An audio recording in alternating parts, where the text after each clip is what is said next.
Assalamualaikum warahmatullahi wabarakatuh.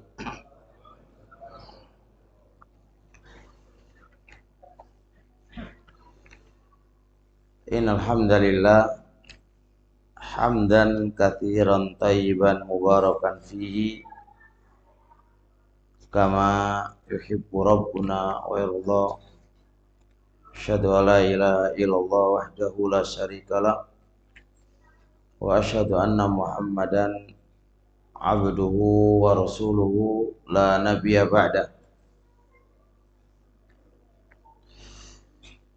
Malam ini kita bertemu di masjid dari masjid-masjidnya Allah Subhanahu wa taala, berharap masuk dalam sebuah hadis, majtama'a qaumun fi baitin min buyutillahi yatluna kitaballahi wa yatadarasuna fihi illa nazalat alaihim sakinah wa ghasyiyat bihumur rahmah wa haffat bihumul malaikah wa dzakarallahu fi man indah. Berharap masuk kepada sebuah hadis yang kami sampaikan tadi. Tidaklah suatu kaum yang mereka berkumpul di satu rumah dari rumah-rumahnya Allah. Ngapain mereka? Mereka membaca ayat-ayatnya Allah, mereka mempelajari ayat-ayatnya Allah. Tidaklah itu kecuali mereka akan mendapatkan nazalat bihum sakinah, dapat ketenangan, wa ghasyiyat bihumur rahmah, dapat kasih sayang, wa haffat bihumul malaika, para malaikat mendekat kepada mereka. Mendekat dalam satu riwayat itu mendekatnya itu sampai apa? Sampai mala'u ma bainahum wa bainas sama, memenuhi antara mereka sampai ke langit. Lagi, masya Allah, penuh dengan. Dan yang keempat, Allah Subhanahu wa taala memuji mereka di sisi para malaikatnya. Jadi orang yang selalu di majelis ilmu dan tempatnya di masjid itu mendapatkan 4 keutamaan tadi. Kata Syekh Sulaiman Ruhaili hafizahullah taala dalam kitab beliau Syarah Muwatta lil Imam Malik, beliau mengatakan, andai kata satu keutamaan tadi kita beli Pak, dunia dan isinya, itu kita nggak rugi. Satu keutamaan tadi, sebuah ketenangan, ini kita beli dengan dunia dan isinya, itu kita nggak bakal rugi. Ternyata kita mendapatkan ketenangan, kasih sayangnya Allah itu dengan mudah hadir di majelis ilmu yang diadakan di masjid dari masjid-masjidnya Allah Subhanahu wa ta'ala. Kita berharap dapat keutamaan tadi. Taib, tema yang akan dibahas sebenarnya temanya bingung. Awalnya diminta temanya apa gitu kan. Saya nggak tahu bikin tema apa Pak, karena juga saya nggak tahu kondisi tempat. Tidak umum gitu kan, tidak umum, tapi ada rincian di tema masalah hati. Tapi iklan sudah terjadi, tertulis masalah hati. Taib, khair insyaallah. Jadi jamaah begini ya, orang selalu mikirkan badannya. Apa enggak? Ya apa enggak? Badannya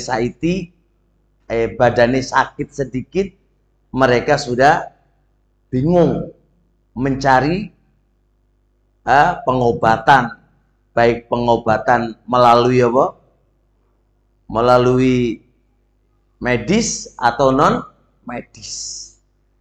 Duit yang dikeluarkan pun berapapun mereka akan keluarkan. Sampai ngutang-ngutang pun mereka akan ngutang. Bahkan menjual apapun yang mereka miliki, yang penting hati ini sehat. Begini, yang penting badan ini sehat. Mereka akan keluarkan itu. Itu realita gitu kan. Giliran masalah hati, apakah ada di antara kita yang mengorbankan seluruh uangnya, hartanya untuk hatinya? Belum ada, Pak. Belum ada. Belum ada.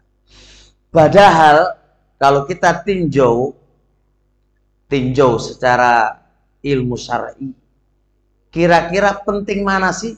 Hati apa badan? Jawabannya karo-karo ini penting gitu kan. Pertanyaan saya adalah, mana yang paling penting? Hati ataukah badan? Jawabannya secara logis, ya hati. Lu gak iso. Hati kalau sakit, itu urusannya tidak hanya di dunia. Urusannya sampai ke negeri akhirat. Orang kalau badannya sakit, sampai mana? Sampai dunia saja. Setelah mati, apakah ada urusan terkait dengan badannya? Nggak ada. Berarti kalau urusan badan hanya seputar ketika dia di dunia.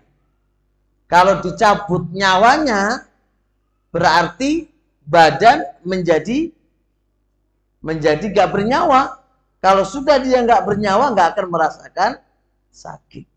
Tapi urusan hati itu akan kita bawa sampai mati, sampai di kuburan, dan sampai di akhirat.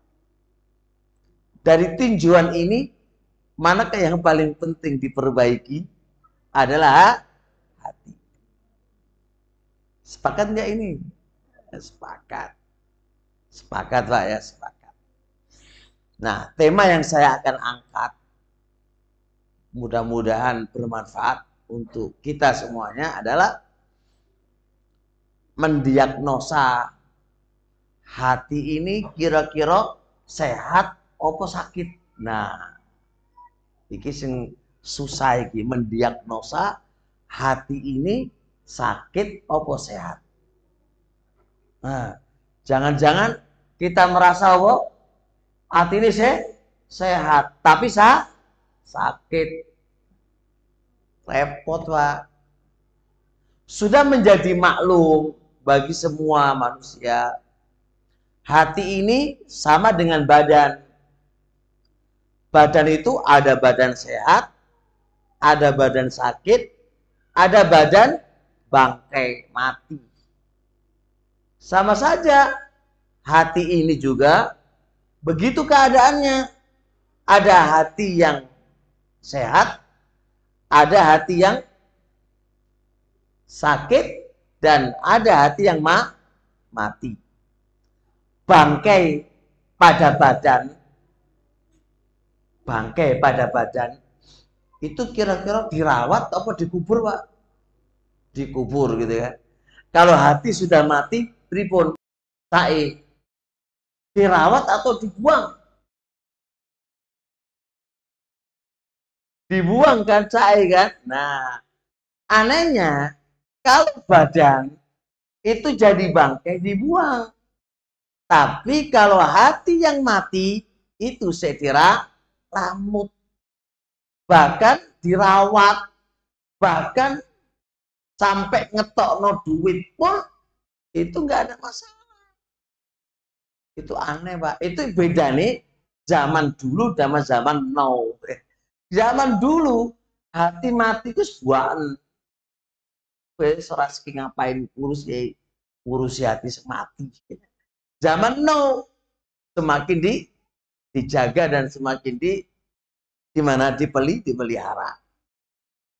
Nah, sekarang ini yang paling penting adalah mendiagnosa hati ini sehat atau hati ini sakit. Adalah mendiagnosa, kita nggak mendiagnosa hati ini sehat karena kita nggak punya kapasitas untuk mendiagnosa badan. Tapi kita membaca ucapan Ibnul Qayyim rahimahullah, cara mendiagnosa hati yang sakit. Berharap kate wis ketok loroe gitu Pak ya. Ayo bareng-bareng berangkat kepada dokternya supaya sembuh penyakitnya. Ojo kok menang wae. Ujug-ujug wis mati repot urusane.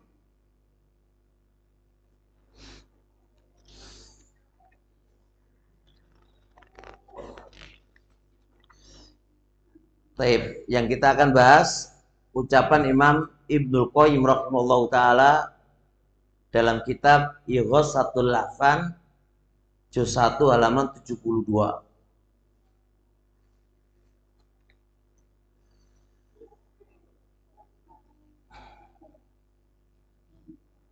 Baik. Kita lihat, kita praktekkan, Pak. Tanda hati yang sehat 1.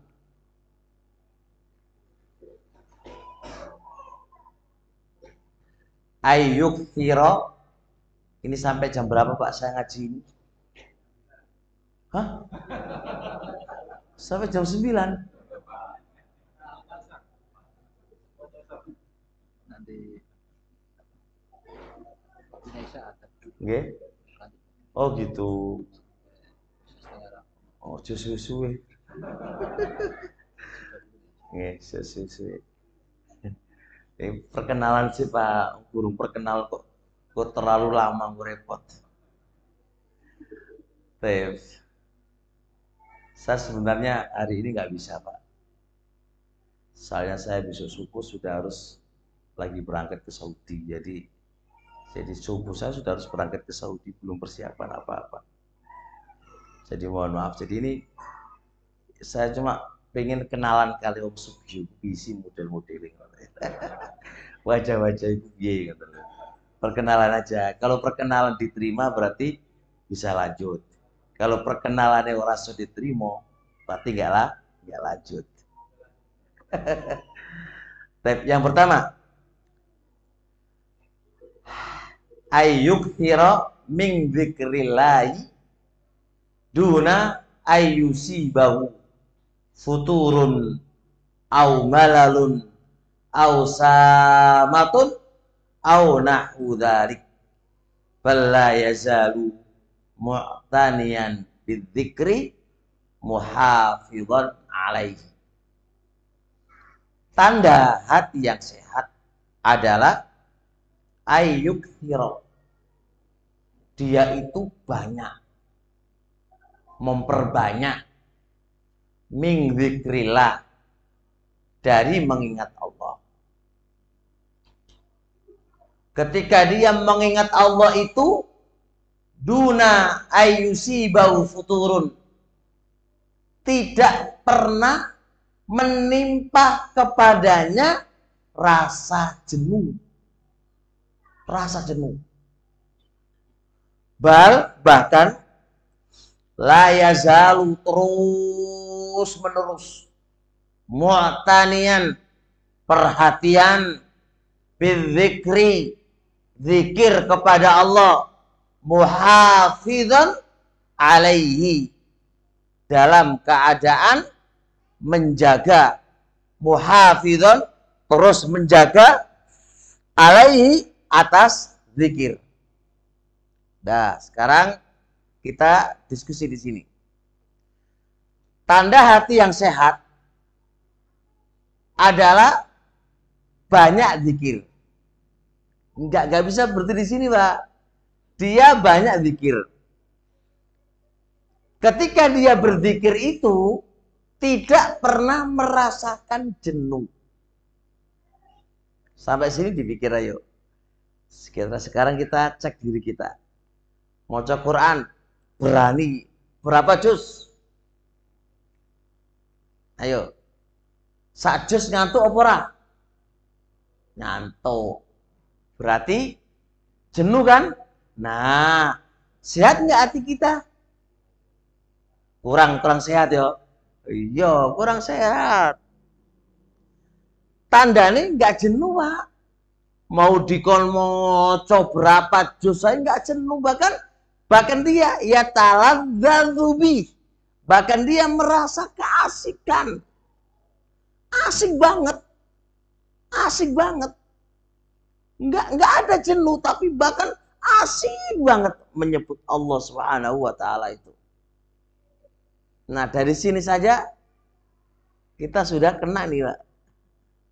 Kalau ngitung duit kira-kira jenuh nggak ya? Gak gitu ya. Ora jenuh, Pak. Tambah semangat. Ngitung piro wae ora ono masalah. Batal wae wong ya.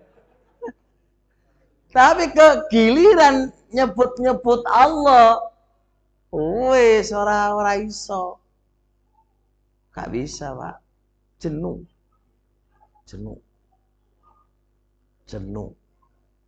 Sekarang pertanyaannya, pernah nggak kita berzikir kepada Allah, moco istighfar sehari itu 100 kali? Pernah nggak? Jarang atau? Yo pernah. Tapi terus menerusnya ini loh masalahnya. Kan yukthir, dia memperbanyak. Alias dia selalu menggunakan waktunya untuk mengingat Allah Subhanahu wa taala. Zikrullah masuk padanya majelis ilmu, Pak. Majelis ilmu kira-kira aras-arasan apa mboten? Hah? Yo, ke aras-arasan soalnya lagi nganggur. Coba kalau lagi ada kerjaan gitu kan. Nah, milih ngaji atau milih kerja? Milih ngaji, Pak. Yakin? Masya Allah. Astagfirullah, Masya Allah. Milih ngaji lah. Itu berarti tanda hati ini sehat. Gitu loh. Kenapa? Hasan Al-Basri rahimallahu ta'ala mengatakan, afdalu majalisid dzikri majalisul ilmi. Seafdal-afdalnya majelis zikir adalah majelis ilmu. Lu kok iso? Kalau majelis zikir itu yang gerak mek lisane tok. Tapi kalau majelis ilmu yang gerak, yang bergerak, yang berfungsi itu banyak. Otak, telinga, lisan, organ tubuh, semuanya masuk di situ. Pertanyaannya sekarang, kira-kira kerja di depan komputer berapa jam dia mampu, Pak? Hah? Dari jam piro itu? Sekarang di majelis ilmu 1 jam.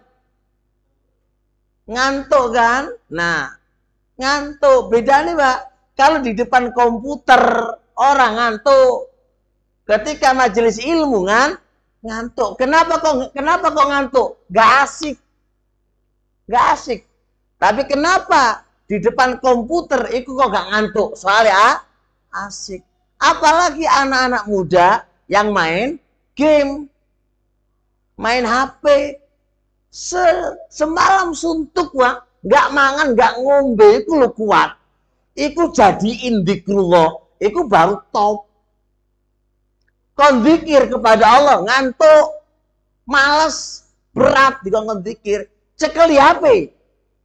Langsung melek. Iki loh, berarti iki tanda mendiagnosa dari satu sisi ini saja kita harus kena apa? Penyakit di sini, Pak. Penyakit. Berarti hati kita ini sakit. Sekarang ana lupa, Pak. Tak tangguhkan dulu untuk membahas diagnosa kedua. Saya ingin bahas dulu, Pak. Sakit hati itu dari sisi apa sih? Nah, penyakit hati itu, Pak, dari mana? Kalau penyakitnya badan dari mana itu? Apa wae? Kena virus, apa mana? Apa? Masuk angin. Woi sembul ayo. Ono kena virus, masuk angin, apa mana? Wis ngono lah. Itu sebabnya, Pak. Sebab membikin badan itu sakit. Banyaklah urusan dokter lah itu. Sekarang para ulama menyebutkan sebab penyakit hati itu tekondi. Ada dua sisi, Pak. Dari ujung ke ujung ketika saya bahas masalah ini, itu ternyata poros sebab penyakit hati hanya ada dua sisi. Sisi pertama adalah syahwat.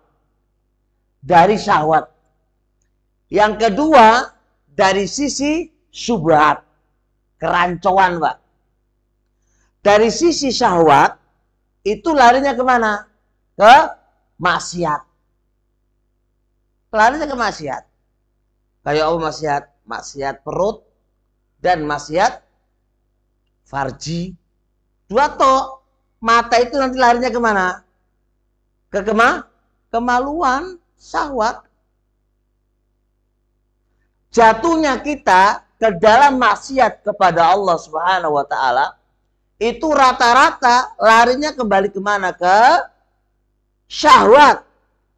Syahwat itu terbagi ke perut dan terbagi kepada farji. Urusan korupsi kembali kemana? Perut, maksiat. Urusan nyolong ke kondi perut. Urusan gosok, piye? Wong gelutan gara-gara duit, urusan kemana? Perut. Larinya ke situ aja. Weteng wis. Urusan farji ya udah nonton perempuan, nonton film apa mana? Pacaran apa mana? Zino apa mana? Kholwat apa mana? Wala iku larinya kemana? Ke salah. Hati ini kalau dibilang berpenyakit berarti berpenyakit dari sisi mana? Syahwat. Sekarang penyakit hati berupa syubhat. Apa itu syubhat? Kerancuan pemikiran. Kerancuan kepada keyakinan. Orang jatuh dalam perbuatan bid'ah. Itu larinya kemana? Syubhat. Kerancuan. Yang awalnya yakin dengan sunahnya Nabi. Jadi orang yakin dengan sunahnya Nabi. Yang awalnya di jalan lurus. Kullu mauludin yuladu alal fitro. Setiap anak itu dilahirkan di atas kesucian, di atas Islam. Datang syubhat-syubhat yang baru sehingga kita tidak di atas jalan yang lurus lagi. Dan itu berpengaruh kemana? Ke hati. Dua tok. Hati ini menjadi sakit gara-gara dua tadi. Kita kalau paham tadi berarti kalau kita kok malas berzikir kepada Allah, kalaupun berzikir kepada Allah, kita nggak bisa asik dan kita nggak bisa merasa nyaman dan kita tidak bisa merasakan kelezatan di dalam berzikir kepada Allah. Pahami, berarti hati kita ini lagi sakit. Sakitnya dari mana? Imma dari syubhat, wa imma dari apa? Syahwat. Wis, ketemu toh? Ketemu. Berarti di sini kita kena di sini diagnosa pertama kita kena semuanya, Pak. Makanya ada sebuah pernyataan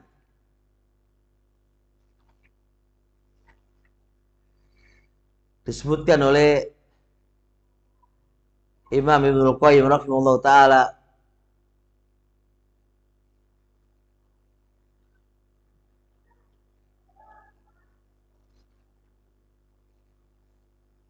Apa itu? Lihat Pak ya.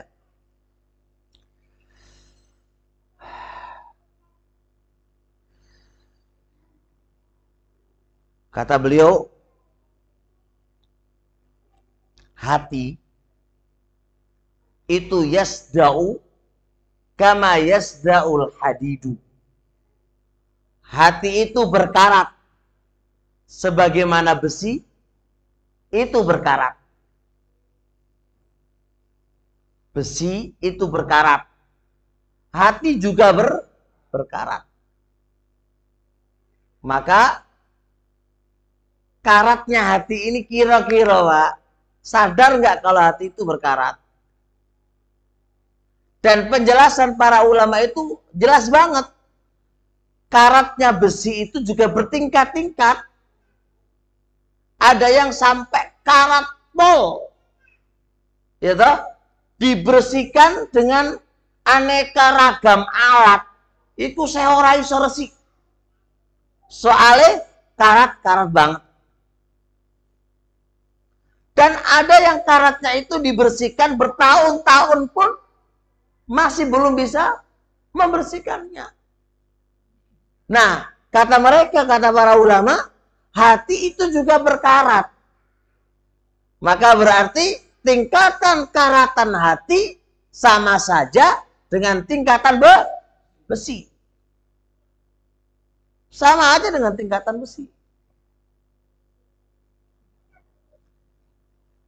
Nah, nggak tahu karat hati kita ini seberapa tingkatannya, Pak. Moga-moga jangan nemen-nemen, Pak, ya. Nemen-nemen yang mumet urusan ini. Dan ini akan apa? Akan berimbas. Akan berimbas. Bagaimana imbasnya? Ibadah kita kepada Allah, Pak. Ibadah kita kepada Allah itu kita nggak merasa lezat. Kita praktekkan. Tadi kita sholat maghrib. Ketika dibacakan ayat-ayat Allah Subhanahu wa Ta'ala dan senangan menghadap kepada Allah dan bermunajat kepada Allah, apa yang Anda rasakan ketika Anda munajat di depannya?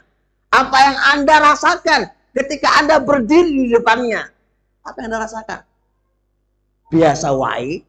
Opo merasa nyaman? Apa merasa bagaimana?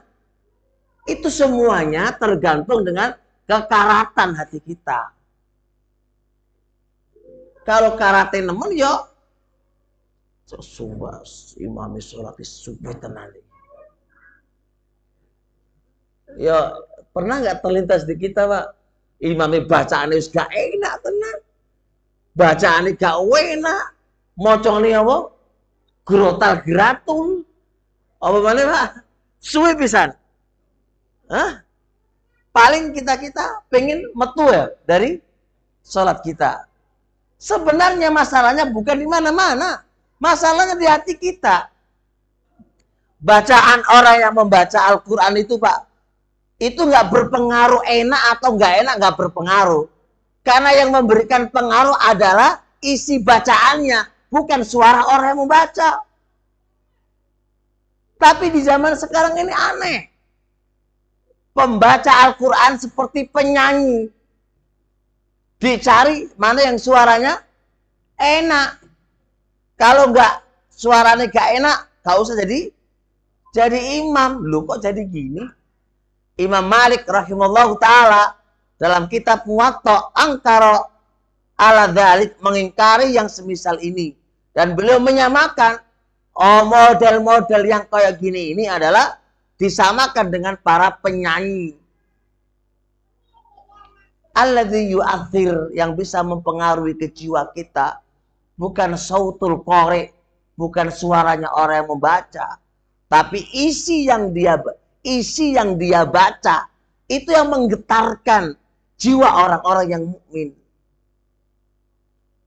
Sebenarnya masalahnya di mana? Di hati kita. Masalahnya di hati kita. Pun ada dia. Hah? Iya. Diagnosa siji wis entekno waktu, Pak.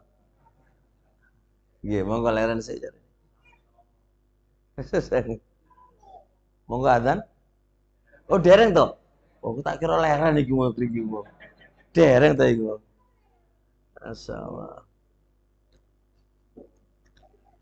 Nah, Terus gimana caranya untuk membersihkan karat hati kita adalah zikrullah, zikir kepada Allah. Nah, zikir wae wis susah gitu kan.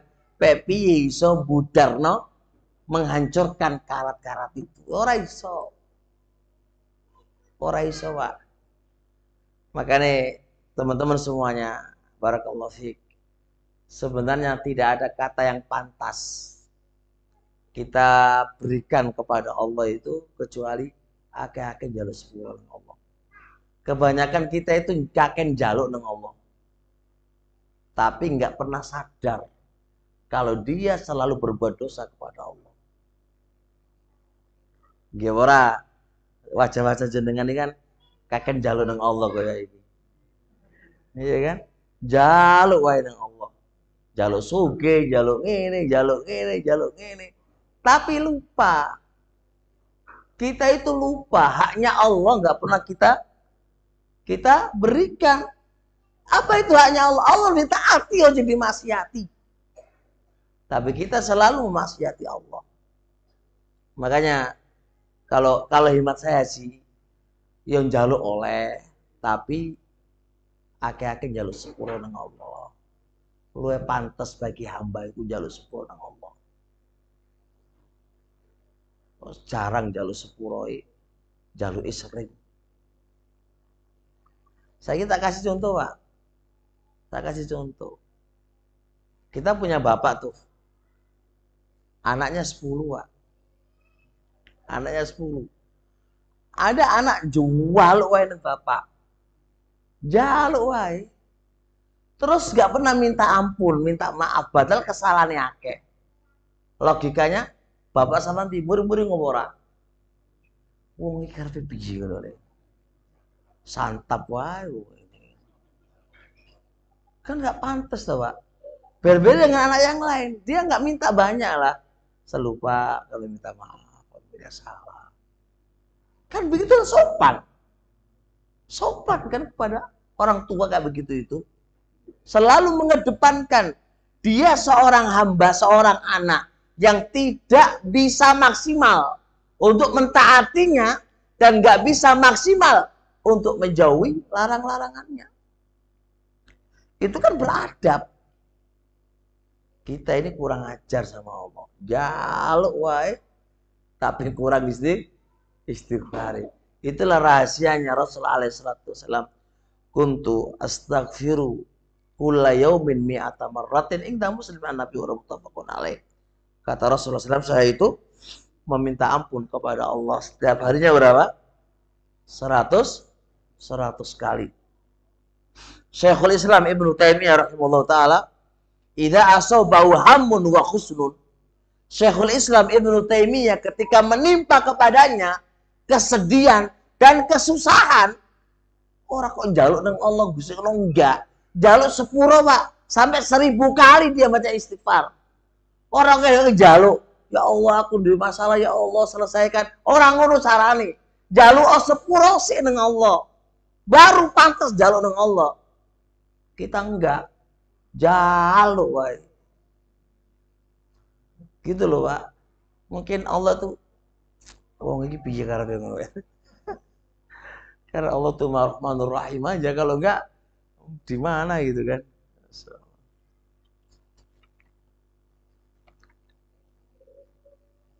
Adzan nggih.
Kita tes tadi ketika adzan, kita ndelok HP apa ora?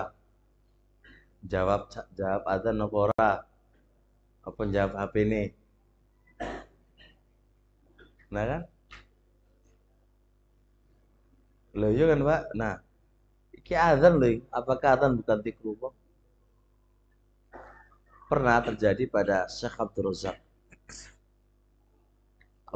Syekh Abdul Razak itu sama Syekh bin Bas. Syekh bin Bas itu kalau ngisi kajian, yang hadir memang nggak terlalu banyak, tapi pakar-pakar ilmuwan yang hadir. Ketika beliau azan berkumandang itu, beliau nggak mau didatangi oleh orang. Kesempatan bagi Syekh Abdul Razak untuk hadir, karena mau nembus nggak bakal bisa nembus. Itu kesempatan tuh. Satu dia hadir, bertanya, apa kata Syekh? Adzan al-mu'adzin. Ya Syekh, adzan al-mu'adzin. Ya. Nggak mau jawab. Kemudian Syekh Abdul Razak berpikir, kenapa kok nggak mau menjawab Syekh bin Bas rahimahullah ta'ala? Karena di dalam lantunan azan itu akan berpengaruh kepada sholat kita, kekhusyuan kita. Kita mendengarkan azan sambil menjawab azan, itu adalah lantunan-lantunan yang bisa membawa kepada kita kebahagiaan. Dan kita bisa merasa lezat dengan lantunan-lantunan itu. Allahu Akbar, kan begitu. Tapi kita tidak pernah memperhatikan kayak gini, tapi kita sibuk dengan HP kita. Nah, ini tanda kita nyaman di mana ini? Di zikrullah atau ke HP? Iya kan? Coba saat-saat itu HP dihilangkan dulu. Kita dengerin panggilan Allah zikrullah. Nah, kita kenal Mbak, ini kalau kita mau ngaji mendiagnosa hati yang sakit ini kena kabin deh gimana? Baik, selanjutnya sekarang adalah sebuah pertanyaan gini. Kenapa orang yang sehat itu, hati yang sehat itu nggak jenuh ketika zikrullah? Kenapa nggak jenuh? Jawabannya apa? Karena dia merasa lezat dengan zikrullah. Karena dia merasa lezat ketemu dengan Allah dan menyebut nama Allah. Itu lezat banget. Karena dia merasa lezat, maka dia tidak pernah bosan. Coba saya bacakan ucapan Ibnu Qayyim sebagai pelajaran penting untuk kita. Qala Imam Ibnu Qayyim rahimahullahu taala, al-muhibbu yataladzadu bi khidmati mahbubihi wa tasarrufihi fi ta'ati. Orang yang cinta itu akan merasakan kelezatan di saat dia berkhidmat kepada sang kekasihnya. Coba lihat, man kekasih kita? Siapa kekasih kita? Allah. Pertanyaannya, kita cinta sama Allah apa enggak? Jawabannya cinta. Tapi cinta tidak sekedar dakwahan di lambe, di lisan. Ada tandanya. Apa tandanya? Kita merasakan lezat enggak ketika menyebut nama Allah? Kalau andai kata Anda merasakan lezat, itulah timbangan rasa cinta kamu kepada Allah. Tapi kalau ketika kita mendakwakan cinta kepada Allah, tapi ketika kita berkhidmat kepada Allah tidak ada rasa kelezatan, maka berarti itu cinta palsu. Dakwahan palsu. Karena orang cinta itu pasti diiringi kelezatan ketika kita berkhidmat kepadanya. Bisa dites Pak istri kita. Tanya, kamu itu cinta nggak sama aku? Iyo cinta. Tanyain, ketika kamu berkhidmat sama aku, Kira-kira rasanya piye? Padha wae. Berarti cinta bohong kok. Cinta bohong. Wah, aku merasa lezat. Nah, buktikan kalau itu benar-benar terwujud, katanya mencintai aku dan aku merasakan kelezatan, maka ketika berkhidmat kepada inti nggak ada rasa capek. Suruh pijetin aja. Itu loh, berapa jam kuate ya? 5 menit sekatok mas. Berarti apa iki? Bujukan cintai. Kan ngono, Pak. Kan didelok cinta itu orang kok melambe. Ada bukti. Apa buktinya? Merasa lezat. Ketika dia berkhidmat kepadanya itu lezat. Nah, kalau lezat berarti kita tidak merasa bosan karena asik banget. Jadi mijit itu wasik pol gitu loh. Jadi nggak capek. Mau dikongkon sehari semalam, saya mejeti wae. Karena dia merasa lezat. Kau jenengan gua apa ini lho. Sak nginang ini lho, kuate pol. Kon mincat kuate pol. Jenengan merasa asik kok. Jenengan di depan komputer nginang ini. Wasik banget. Gak ada rasa capek. Coba hilang no komputermu, terus mejeti bojomu saiki. Tak capek. Bedanya apa bojo karo komputer?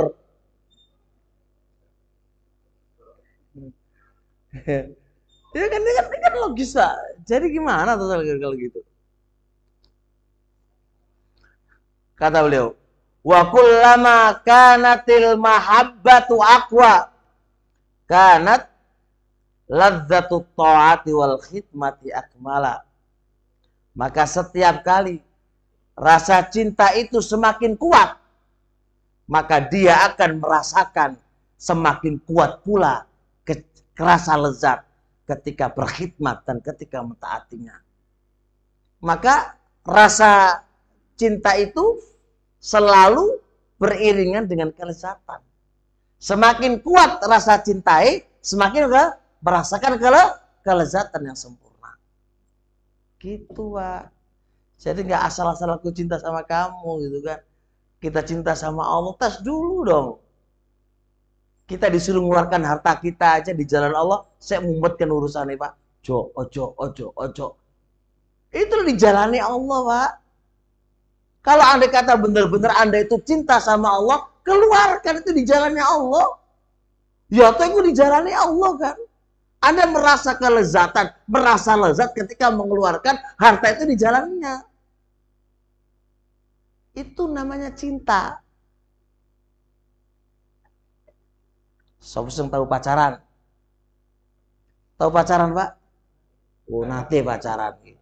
Lamin apa mboten? Cukup lama. Kira-kira pas pacaran itu apa aja yang jenengan berikan ke dia? Janji toh. Orang wujudnya. Ada wujudnya gitu. Kira-kira ketika ngasih janji mewujudkan itu rasa keberatan atau mboten? Kenapa enggak? Cinta. Oh iya, karena cinta. Iya, Pak. Kira-kira tahu nggak jam 1 malam disuruh datang? Oh, belum pernah. Yuk, belum dites. Ya. Jadi kalau ada kata jam 1 malam ditanya, Bang, kesini Bang, atau Mas, kesini Mas. Aku butuh kamu, berangkat jam 1 malam. Gitu loh. Jadi istri, misalnya istri ngantuk-ngantuk, tolong deh bikin kopi deh. Asa ngantuk, Mas ngono wae itu. Ini cintanya kemana, Pak? Kalau situ, yo, ame, siap ngono, ilangan tuh, khidmat sama suami, dan dia merasa lezat ketika berkhidmat sama suami. Ilangan tuh, siap ngono wae. Iku jenenge cinta tenan. Tapi kata, alas ngantuk, Mas, ngono wae. Bahkan es gak melaku, Pak, gak melaku. Perintahnya gak melaku lah. Itu cinta apa namanya itu? Cinta apa sih? Cinta gombal ya. Nah sekarang ayo mendiagnosa diri kita nih. Gimana nih kita ini? Kita ini sakit apa sehat nih sama Allah nih? Ayo, males gak dikir kepada Allah nih?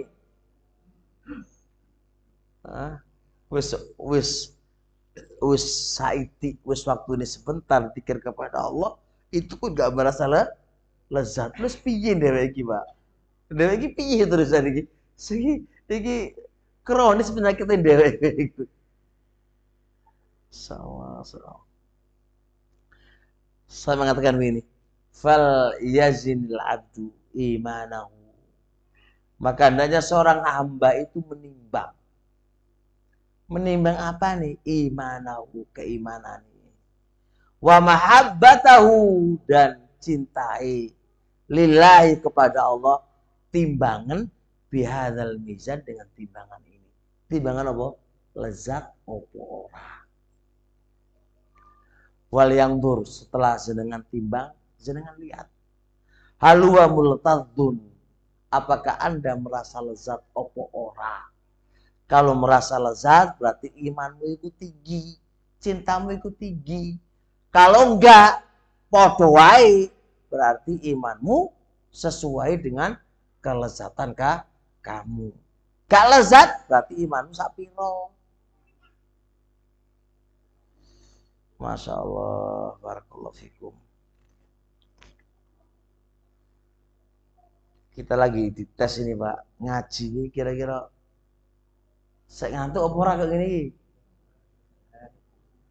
Kira-kira lezat apa enggak ini? Tenan to, engko nang antara hati sama apa? Lambene beda iki. Ya butuh dites, kuatnya pirang jam ngono kan. Sampai subuh kuat gak? Gurune sing ngantuk. Kayak risau. Nah, yang kedua, Pak. Kita masuk diagnosa kedua. Setelah itu anak cukupkan nggih, masuk dua-dua nih diagnosa dulu. Kapan saliyane nih? Nunggu waktu sing enak.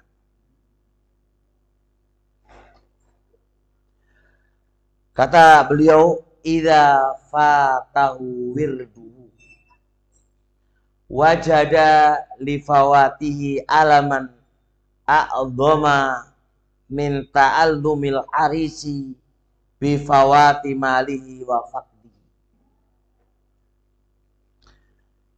Tanda hati yang sehat, yang nomor 2. Bayangkan sekarang, tak kasih gambaran dulu. Ada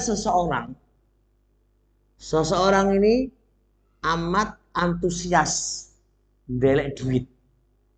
Pikirannya itu duit wae. Hari-hari itu duit wae. Pertanyaannya adalah, orang yang pikirannya ndelek duit dan hari-hari itu ngumpulkan duit, ketika luput suatu keuntungan yang seharusnya dia mendapatkan keuntungan saem, contohnya, lalu luput. Gimana, Pak? Nangis apa ora wong? Nangis apa ora? Nangis. Paham niki? Sepakat nggih? Sepakat. Belum net, Pak. Sepakati dulu, sepakat apa enggak? Hati yang sehat lebih sakit lagi di saat rutinitas dia lepas dari perkara ibadah, lepas rutinitas dia itu lepas dari urusan ibadah, lepas, lebih sedih daripada sedihnya orang-orang yang ambisi dengan dunia tadi. Camkan kita sekarang. Saya deal. Kita ada kajian rutinitas. Rutin tidak? Kajian rutin di malam ini. Sebagian kita nggak ikut. Imma karena sibuk, wa imma karena apa? Malas atau yang lain. Pertanyaannya, sedih orang? Blas gak sedih. Biasa, menter wae. Biasa, Pak. Nah, giliran dia, waduh, aku iki sepangkate oleh keuntungan duit saem niki wis. Waduh, gara-gara awakmu iki. Jadi nggak dapat iki. Sedih apa ora? Nah, pertanyaannya, Hati kita sehat atau sakit? Wes parah. Loh, ngene kok banget njaluk surga lho piye dhewe-dhewe iki. Kok njaluk wae ora istighfar nang Allah dhewe iki. Jelas, Pak. Berapa banyak loh kita itu. Coba sekarang kita dil-dilkan nih. Di antara kita, siapakah yang mampu selesai sholat subuh duduk sampai terbit fajar, terbit matahari ya, lalu sholat 2 rakaat? Berapa pahalanya? Ka umrotin, seperti umroh pahalanya. Terus pertanyaannya, kita semuanya jalankan itu enggak? Enggak. Ya ora? Enggak. Kenapa kita enggak begitu? Alapan. Giliran kalau andai kata ada pembagian duit 100 juta, siapa yang mau duduk 1 jam di sini dikei duit 100 juta, kira-kira ngantuk-ngantuk teko apa ora? Teko apa ora? Jujur, aku ya teko, Pak. Iya ora, manusiawi kan. Lah aku teko, Pak. Wong karek duduk 1 jam wae oleh duit 100 juta. Tapi ketika giliran itu dapat pahala yang besar, kenapa kita nggak berambisi untuk meraihnya? Besar mana antara pahala dengan 100 juta? Besar mana, Pak? Enggak, Pak. Besar 100 juta. Iya, murah? Iya. Loh, tenang, Pak. Orang hidup di dunia itu butuh duit atau butuh pahala? Butuh duit. Butuh duit, Pak. Di dunia ini nggak butuh pahala. Butuh duit. Apakah Anda makan pahala? Makan duit, Pak. Cuma kalau mati butuh duit atau butuh pahala? Nah, itu loh. Jadi kita cari pahala itu karena kita itu mau mati gitu loh. Butuh dicamkan itu. Kalau kita sholat orang ono pahala, orang ono duitnya kok. Ngaji, ono duitnya apa ora? Kok ono duitnya? Mendingan kerja ketok duitnya. Lah apa ngaji barang? Ora ono duitnya kok. Makanya pertanyaannya, kita itu butuh duit atau butuh pahala? Dua-duanya. Neng donya butuh duit, akhirat butuh duit. Ya butuh pahala ya. Cuma ojo akeh-akeh ndelok duit teng donya, Pak. Entek mati nang akhirat ngene iki. Makanya Nabi menggambarkan apa? Kun fid dunya kanaka gharibun abiru sabirin. Jadilah kamu di dunia itu sebagaimana kamu itu orang asing. Tetap ndelok duit, tapi kamu kayak orang asing gitu loh. Namanya orang asing itu nggak mungkin memperbanyak uang. Dia akan mengambil dunia itu secukupnya karena dia akan meninggalkan tempat itu. Tetap butuh duit, Pak. Tapi ojo kok nemen-nemen. Kamu lebih situ mati. Mati orang gak duit, Pak. Boleh, boleh orang duit. Engkau udah difahami ngaji salafi itu orang oleh kerja. Pemahaman dari mana gak oleh kerja? Lah mati dewek. Kerja. Tapi ojo sampai melalaikan Anda sebagai hamba. Dewekku duitnya wis akeh sik kerja wae. Lah iku lho, Pak. Masalah itu kan. Kok ora mikir dewekku mati. Mati kok opo sih dewek yang kita butuhkan? Kok nggak memperbanyak untuk kematiannya? Kok memperbanyak dari duit wae.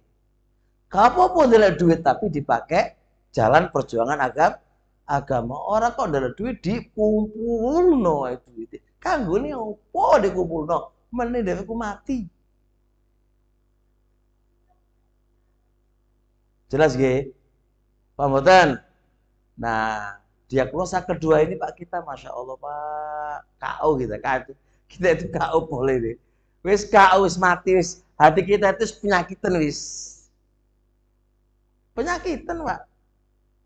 Sopo gak penyakitan. Berapa banyak pahala-pahala lepas daripada kita. Tapi kita nyantai aja. Zikir pagi sore, puasa Senin Kemis, khatamkan Quran kita, lepas semuanya kan. Tapi dari mana? Siapa di antara kita yang menyesali semuanya itu menangis di depan Allah?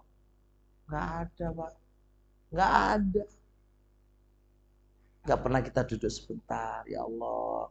Akhirnya jadi hambamu, tapi hamba sing koyo piye ya Allah itu kan.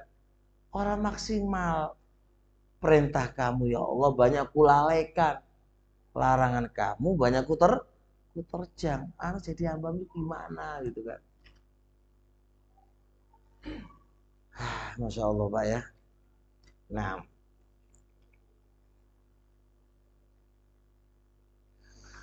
Taib sudah jam 7. Diagnosanya cukup insya Allah 1 jam aja Pak ya. Perjalanan 1 jam, ngisinya satu jam. Insya Allah kita akan lanjut kapan waktu kalau pas saya longgar. Kita lanjutkan mendiagnosa hati yang sakit di poin ketiga, keempat, dan kelima, dan seterusnya. Berharap dari 2 diagnosa tadi, kita jangan menjadi hamba yang terlalu GR. Sok nggak tahu dirinya. Jangan memandang diri kita itu sehat, tapi ternyata kita itu sakit. Jangan menganggap kita itu orang yang paling baik, ternyata keadaan kita kayak gini. Maka kita butuh menghambakan diri di depan Allah. Menundukkan diri, bersimpu dalam keadaan malu di depan Allah. Dan mengakui kekurangan-kekurangan kita. Dan keterbatasan kita dalam mentaatimu ya Allah. Terus setelah itu kita